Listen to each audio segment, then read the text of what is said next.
নমস্কার, আপনারা দেখছেন নিউজ নাও। আমি রয়েছে সংযুক্তা। চোখ রাখবো এই মুহূর্তের সংবাদে।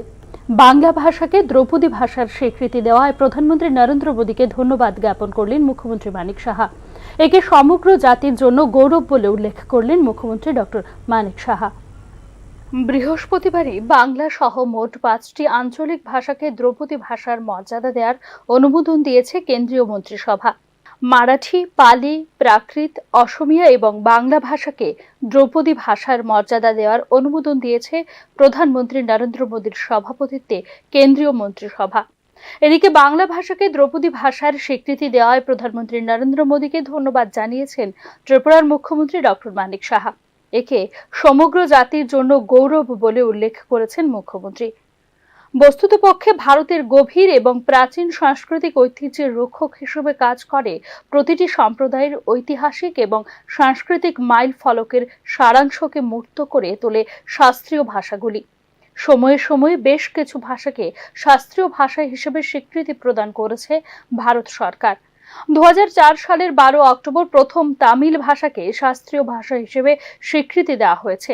তারপর 2005 সালে সংস্কৃত ভাষাকে, 2008 সালে তেলুগু এবং কন্নড়, 2013 সালে মালায়ালম এবং শেষ 2014 সালে উড়িয়া ভাষাকে শাস্ত্রীয় ভাষা হিসেবে স্বীকৃতি দিয়েছিল কেন্দ্রীয় সরকার।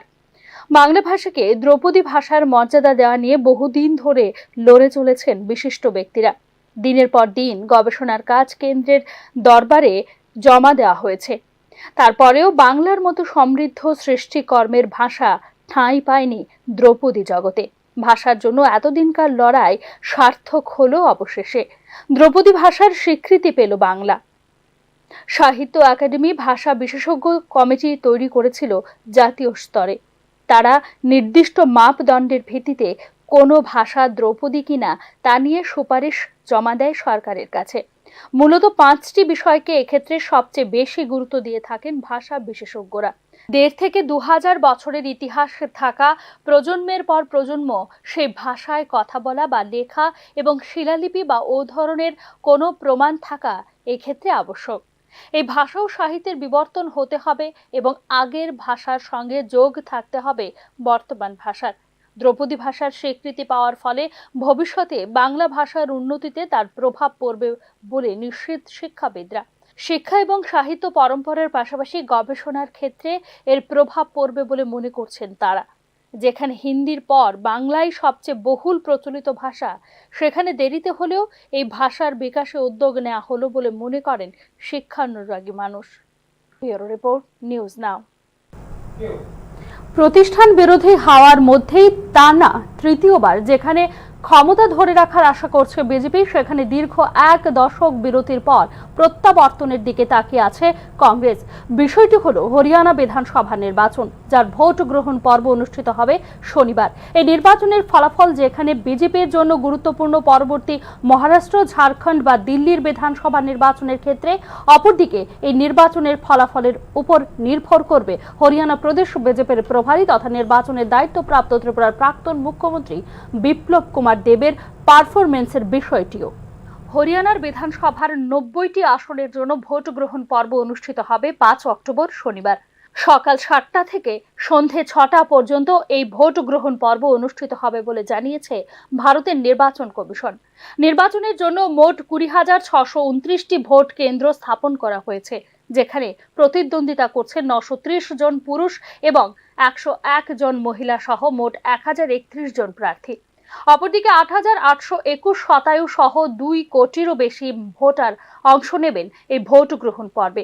প্রাথমিক পর্যায়ে হরিয়ানায় বিধানসভা নির্বাচনের ভোট গ্রহণ 1 অক্টোবর হবে বলে ঘোষণা দিয়েও পরবর্তী সময়ে তা পিছিয়ে 5 অক্টোবর করার ঘোষণা দেয় ভারতের নির্বাচন কমিশন। এক্ষেত্রে বিজেপির চাপের কারণেই ভোট গ্রহণের দিনক্ষণ ঘোষণার পর তা পরিবর্তন করা হয়েছে বলে নির্বাচন কমিশনের বিরুদ্ধে অভিযোগ বিরোধী রাজনৈতিক দলগুলোর। এই নির্বাচনে ন্যাশনাল ডেমোক্রেটিক অ্যালায়েন্স সমর্থিত নবাব সিং সাইনিকে যেখানে মুখ্যমন্ত্রী হিসেবে প্রজেক্ট করেছে বিজেপি, সেখানে Indian national developmental inclusive alliance India block সমর্থিত ভূপেন্দর সিং হুডা হলেন কংগ্রেসের মুখ্যমন্ত্রী পদপ্রার্থী। নির্বাচনে যৌথভাবে লড়াই করবে জননায়ক জনতা পার্টি এবং আজাদ সমাজ পার্টি, যার মুখ্যমন্ত্রী পদপ্রার্থী হলেন দুষ্যন্ত চৌতালা। প্রতিদ্বন্দ্বিতাকারী অন্যান্য দলগুলির মধ্যে রয়েছেন বহুজন সমাজ পার্টি, ইন্ডিয়ান ন্যাশনাল লোক দল, আম আদমি পার্টি, সমাজবাদী পার্টি, ভারতের কমিউনিস্ট পার্টি, মার্ক্সবাদী এবং হরিয়ানা লোকহিত পার্টি। তবে এবারের নির্বাচনে সরাসরি প্রতিদ্বন্দ্বিতা হবে মূলত বিজেপি এবং কংগ্রেসের মধ্যে। বেকারত্ব ও কর্মসংস্থান সৃষ্টি, জাতীয় মানের কুস্তিগিরদের অভিযোগ এবং ক্ষমতা বিরোধী হওয়ার কারণে এবারের নির্বাচন নিয়ে অনেকটাই চিন্তিত ক্ষমতাসীন বিজেপি। তার উপর মুখ্যমন্ত্রী পদপ্রার্থী হিসেবে বহিরাজ্যে পাঞ্জাবের সম্পূর্ণ নতুন মুখ নবাব সিং সাইনিকে এবং দলের অভ্যন্তরীণ কোন্দল সমাধানে প্রভারী বিপ্লব কুমার দেবের মতো হরিয়ানা প্রদেশ বিজেপির নেতৃত্বের ব্যর্থতা আক্ষরিক অর্থেই যথেষ্ট চিন্তায় রেখেছে বিজেপির কেন্দ্রীয় নেতৃত্বকে। তবে প্রাথমিকভাবে অ্যান্টি ইনকামবেন্সির কারণে বিজেপিকে দুর্বল মনে হলেও গত 15 দিনে জোরালো প্রচারণার পাশাপাশি মাইক্রো ম্যানেজমেন্টের সাহায্যে তার অবস্থান উল্লেখযোগ্যভাবে উন্নত করেছে বলে মনে করছেন রাজনৈতিক বিশেষজ্ঞরা। প্রচারের শেষ পর্যায়ে প্রধানমন্ত্রী নরেন্দ্র মোদীর 4টি সমাবেশ এবং অমিত শাহের 10টি সমাবেশের আয়োজন করে বিজেপি। এছাড়া উত্তরপ্রদেশের মুখ্যমন্ত্রী যোগী আদিত্যনাথ সহ 5 রাজ্যের মুখ্যমন্ত্রীদের নিয়ে 2 ডজনেরও বেশি সমাবেশ করেছে বিজেপি।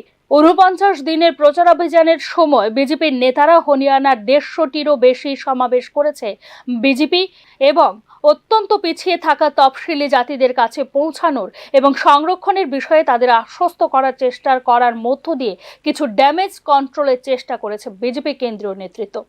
তবে রাজ্য বিধানসভা নির্বাচনের প্রাক মুহূর্তেও রাজ্যের সিংহভাগ ভোটাররা কিন্তু রয়েছেন নীরবই। এই নীরব ভোটাররাই জয় পরাজয়ের অনুঘটক হিসেবে কাজ করবেন বলে মনে করছেন রাজনৈতিক তথ্যবিজ্ঞরা। কংগ্রেসের ভোট ব্যাংক বলে পরিচিত ঝাট ভোটের বিপরীতে অন্যান্য সম্প্রদায়ের ভোট ব্যাংকে মেরুকরণ করেছে বিজেপি। কিন্তু এই মেরুকরণ কতটুকু হয়েছে বা আদৌ হয়েছে কি না তার মূল্যায়ন করা এই মুহূর্তে কঠিন বলেই মনে করছে রাজনৈতিক বিশ্লেষকরা। হরিয়ানা বিধানসভা নির্বাচনের এই জটিল অঙ্কে তাই একদিনে যেমন হবে বিজেপির কেন্দ্রীয় নেতৃত্বের পারফরমেন্সের মূল্যায়ন, অন্যদিকে এই নির্বাচনের ফলাফলের মাধ্যমেই মূল্যায়ন হবে হরিয়ানা প্রদেশ বিজেপির রাজ্য প্রভারী এবং নির্বাচনের ইনচার্জ বিপ্লব কুমার দেবের মতো প্রদেশ নেতৃত্বের পারফরমেন্সও। Bureau report, news now. এদিকে স্বাস্থ্য দপ্তরের উদাসীনতায় মুখ থুবড়ে পড়েছে স্বাস্থ্য পরিষেবা, এমনটাই অভিযোগ মধুপুর স্বাস্থ্য কেন্দ্রের বিরুদ্ধে।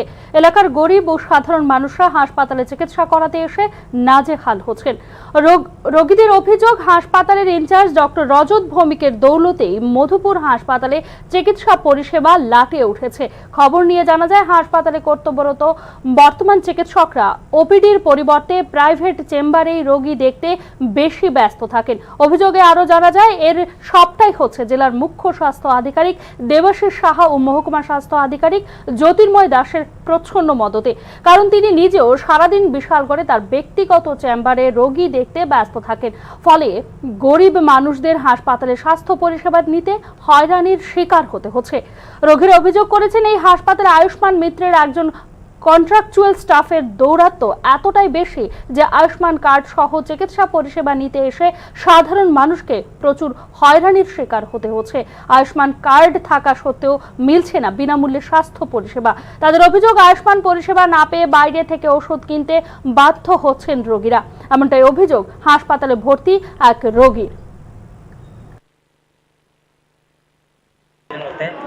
আমার আয়ুষ্মান কার্ড ছিল না, কালকে ভর্তি হওয়ার পরে আমার ডাক্তার জিজ্ঞাসা যে তোমরা আয়ুষ্মান আছেন কিনা, আমার আয়ুষ্মান নাই বলছি পরে আমার জন্য কইছে আয়ুষ্মান কার্ড এখানে করা যা বুঝলাম এই কথা কইছে পরে আমি নিয়ে কার্ড জমা দিছি, আধার কার্ড জমাইছি দিছি পরে তোমার রেশন কার্ডটা তুমি আছে রেশন কার্ড জমা দিয়েছে, রেশন কার্ডটা আইন রেশন কার্ডটা আইন না দিছি পরে কেন কার্ড নাম্বার আধার কার্ড নাম্বার সব কিছু রাখছে, আমার ছাপ রাখছে, রেখে দুপুর দিকে দুপুর দিয়ে গেছি পরে ও হয়েছে না, বিকালে গেছি ওরকম হয়েছে না কালকে। রাজ্য শিশু সুরক্ষা কমিশনের পক্ষ থেকে শুক্রবার এক কর্মশালার আয়োজন করা হয়। অনুষ্ঠানটি আগরতলার প্রজ্ঞা ভবনে অনুষ্ঠিত হয়। রাজ্যের শিশুদের মানসিক স্বাস্থ্য বিকাশের উপর নজর রাখতে আজকের এই অনুষ্ঠানের আয়োজন।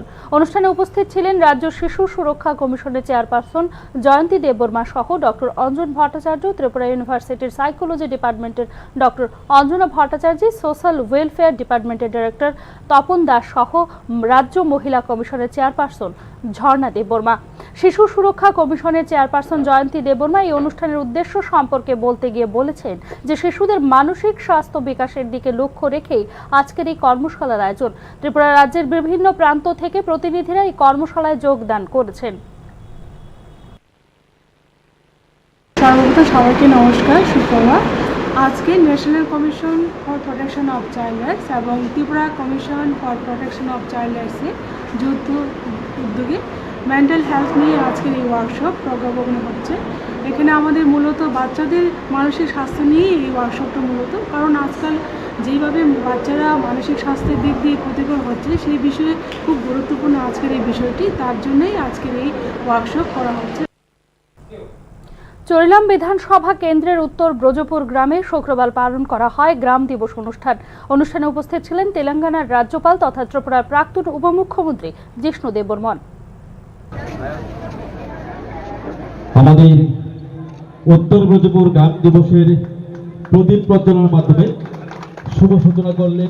গ্রাম দিবসের অনুষ্ঠানে এই দিবস পালনের তাৎপর্য তুলে ধরেন জিষ্ণু দেববর্মন। গ্রামের মধ্যেই ভারতের আসল সংস্কৃতি এবং ঐতিহ্য নিহিত রয়েছেন বলে জানান তিনি। গ্রাম দিবস অনুষ্ঠান পালনের মধ্য দিয়ে গ্রামের প্রতি গর্বের অনুভূতি ও মমত্ব প্রকাশিত হয় বলে বক্তব্যে জানান তেলেঙ্গানার রাজ্যপাল জিষ্ণু দেববর্মন। দেশের রাজনৈতিক আঙ্গিনায় ও গ্রামের বিরাট গুরুত্ব রয়েছে বলে মন্তব্য করেন তিনি। খুব ভালো লাগছে এসে, এবং এই যে গ্রাম দিবস মানানোটা সেটা আমরা আগেই পরিকল্পনা করেছিলাম যে প্রত্যেক গ্রামে যেমন একদিন চিহ্নিত করা হয় বছরে, এখানে গ্রাম দিবস করা। এটা কারণ হলো গ্রামের মানুষ যেমন গ্রামকে নিয়ে গর্ববোধ সম্মান যেমন পায়, এবং সেটা হোক জাতি, বর্ণ, ধর্ম, পলিটিক্সে উঠে। সংশ্লিষ্ট অনুষ্ঠানে উপস্থিত ছিলেন জেলা সভাধিপতি সহ গ্রাম প্রধান ও ব্রজপুর গ্রামের মানুষ।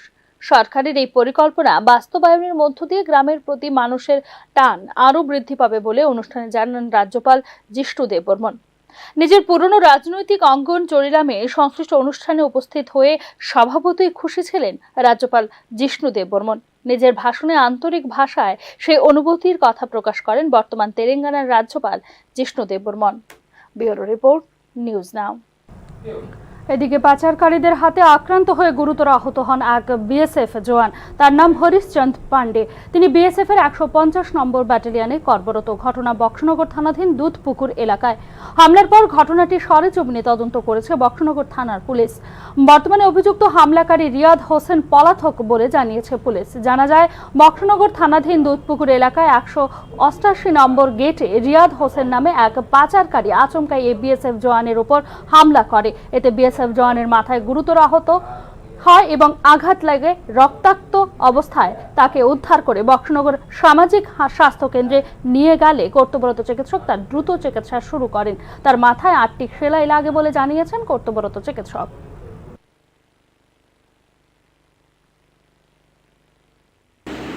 হিস্ট্রি অফ ফিজিক্যাল অ্যাসল্ট এবং হেড ইঞ্জুরি ছিল। পরীক্ষা নিরীক্ষা করে দেখলাম অনেক উপরে কাটা আছে, প্রায় 10 সেন্টিমিটার অ্যাপ্রক্সিমেটলি। তো আমরা ফার্স্ট এড ট্রিটমেন্ট দিয়েছি। এরপরে ইন্টারনাল ইঞ্জুরি আছে কি না তার জন্য আমরা সিটি স্ক্যানের জন্য অ্যাডভাইস করে দিয়েছি দিল্লি যাওয়ার জন্য। উত্তর ত্রিপুরা জেলার বন দফতরের ঝটিকা অভিযানে কদমতলার সরসপুর এলাকা থেকে উদ্ধার 10 লাখ টাকার অবৈধ চেরাই কাঠ। গোপন খবরের ভিত্তিতে উত্তর জেলার বন দফতরের কর্মীরা কদমতলা থানার পুলিশকে সাথে নিয়ে শুক্রবার দুপুরে কদমতলা থানাধীন সরসপুর গ্রাম পঞ্চায়েতের 1 নম্বর ওয়ার্ডের তপন শর্মার বাড়িতে অভিযান চালান। অভিযানে অবৈধভাবে মজুত করে রাখা বিভিন্ন প্রজাতির গাছের 250 ফুট চেরাই কাঠ উদ্ধার করা হয়। তবে বন দফতরের ঝটিকা অভিযানে আঁচ পেয়ে বাড়ির মালিক তথা কাঠ মাফিয়া তপন গা ঢাকা দেয়। এদিনের ঝটিকা অভিযানে উপস্থিত ছিলেন জেলা বন আধিকারিক সুমন মাল্লা, মহকুমা বন আধিকারিক অশোক কুমার, রেঞ্জার সুপ্রিয় দেবনাথ, মহকুমা পুলিশ আধিকারিক দেবাশিস সাহা, বিভিন্ন ফরেস্ট বিটের বিট অফিসার সহ কদমতলা থানার পুলিশ। আটক কাঠের আনুমানিক বাজার মূল্য 10 লাখ টাকা হবে বলে দাবি করে পুলিশ। এ ধরনের অভিযান আগামী দিনে অব্যাহত থাকবে বলে জানিয়েছে রেঞ্জার সুপ্রিয় দেবনাথ। ধর্মনগর থেকে কিশোর রঞ্জন হোরের নিউজ নাও। 1 নম্বর ওয়ার্ডে একটা বাড়িতে প্রচুর পরিমাণে চোরাই কাঠ জব্দ করতে পেরেছি। প্রায় 250 ফুটের মতো কাঠ হবে, যার বাজার মূল্য 10 লাখ টাকার কাছাকাছি হয়ে যাবে এখন যে সেগুন আছে। তো আমরা এখন পর্যন্ত কাউকে গ্রেপ্তার করতে পারিনি। মালিকের যে ওনার আছেন ওনার বিরুদ্ধে আইনানুগ ব্যবস্থা নেওয়া হবে। আর এই ধরনের অভিযান আমরা কন্টিনিউয়াসলি চালিয়ে যাচ্ছি, ভবিষ্যতেও এটা চলতে থাকবে। কোনোভাবে এইসব যে ইলিগাল অ্যাক্টিভিটিস। এখনকার মতো সংবাদ এখানে শেষ করছি। অন্যান্য আপডেটস পেতে চোখ রাখুন নিউজ নাও এর পর্দায়।